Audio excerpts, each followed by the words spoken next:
আসসালামু আলাইকুম প্রিয় দর্শক ও পাঠক, আমন্ত্রণ আমাদের প্রতিদিনের আয়োজন খবরের কাগজে। আপনাদের সবার সাথে আছি আমি শাবনাম পারভীন। শুরুতেই জানিয়ে দেব প্রধান শিরোনামগুলো। অসহায়দের শেষ ভরসা ঢামেক হাসপাতাল। দুবাইয়ে জামিনে মুক্তি পেয়েছেন সাবেক আইজিপি বেনচির। মেগা হাসপাতাল না হয়েও মেগা সেবা। ৮ দশকের অগ্রযাত্রা, ২০০ থেকে ২৬০০ শয্যা। রোগী স্বজনদের হয়রানি, দালাল সিন্ডিকেট চক্র। পররাষ্ট্র বিষয়ক উপদেষ্টা জানিয়েছেন যুক্তরাষ্ট্র সম্পর্ক আরও জোরদার করতে চায়।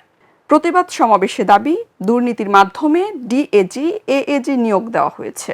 সব মাদ্রাসার কমিটি বাতিল।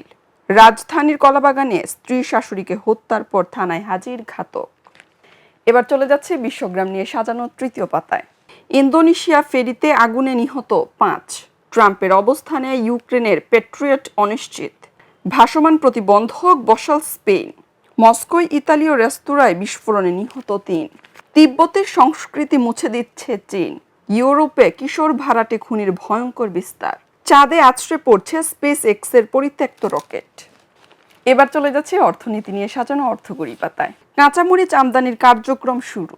অর্থ ও পরিকল্পনা উপদেষ্টা বলেছেন, দারিদ্র্য আমরা উত্তরাধিকার সূত্রে পেয়েছি। ঢাকা ব্যাংকের পুনর্নির্বাচিত চেয়ারম্যান আব্দুল হাই সরকার। স্ট্যান্ডার্ড ইসলামী ব্যাংকের ২৭তম এজিএম। এনসিসি ব্যাংকের এএমডি জাকিরা নাম। ৩০ সেপ্টেম্বরের মধ্যে রিটার্ন দিলে মিলবে ৫% কর ছাড়। এফবিসিসিআই এর নতুন প্রশাসক ফজলুল হক। ৬৪% প্লাস্টিক বর্জ্য পুনর্ব্যবহার হচ্ছে না। এবার চলে যাচ্ছে বিনোদন জগৎ নিয়ে সাজানো রং পাতায়। নতুন সিনেমায় পুরনো জুটি। বন্ধ হলো আরও ২ সিনেমা হল। দৃষ্টি প্রতিবন্ধী মুখলেসুরের পাশে খায়রুল বাশার। পার্থর সঙ্গে প্রথম সাদনিমা। মিমির নামে ভিডিও ভাইরাল। ৮ বছর পর সিনেমায় আমিন খান। এবার চলে যাচ্ছে ক্রীড়াঙ্গন নিয়ে সাজানো খেলার ভুবন পাতায়। নরবরে ইনফান্তিনোর চেয়ার। ভিনিকে নিয়ে টানাটানি। এশিয়ান গেমস নারী ফুটবল, বাংলাদেশের প্রথম প্রতিপক্ষ উত্তর কোরিয়া। তারুণ্যের সঙ্গে অভিজ্ঞতার মিশেল। শ্রীলঙ্কা সিরিজে নেই বুমরাহ। নতুন ইনিংসের পথে রোনালদো। এবার চলে যাচ্ছে শেষের পাতায়। গবেষণা ও প্রযুক্তি উদ্ভাবনে সরকার তরুণদের পাশে থাকবে বললেন প্রধানমন্ত্রী। চুক্তির আশায় ইরানে হামলা স্থগিত। আলোচনা সভায় তথ্যমন্ত্রী বলেন, যেখানে সাংবাদিকতা নেই সেখানে রাষ্ট্রের অস্তিত্ব নিয়ে প্রশ্ন ওঠে। সভায় জামায়াতের আমির বলেন, ফ্যাসিস্ট সরকারের হুবহু ফটকপি দেখা যাচ্ছে। চট্টগ্রামে নাহিদ ইসলাম বলেন, বিএনপি সবাইকে ঐক্যবদ্ধ করতে ব্যর্থ হয়েছে।